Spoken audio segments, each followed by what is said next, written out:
Халықтың сүйіктісі музыкант Батырхан Шүкеновтың дүниеден озғаны барша қазақ елінің қабырғасын қайыстырғаны белгілі. Жуырда әншінің жаңа бейнебаяны жарық көрген еді. Сонда директоры Олжас Байханов бізге Батырханға арнап фильм түсіру ойда бар деп айтып қалған болатын. Фильмнің түсірілімі бұл өте маңызды жұмыс. Біз картина қазақстандық әрі ресейлік болу үшін Ресей жақтан инвесторлар таптық. Қазақстан Республикасының мәдениет министрлігінен көмек сұрадық.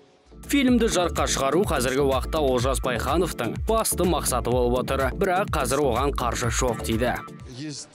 Бізде осы фильммен жұмыс жасайтын екі режиссер, екі сценарист бар. Бірақ қаржы жағы белгісіз болып тұр. Сценарийді де әлі толық түсіне қойған жоқпыз.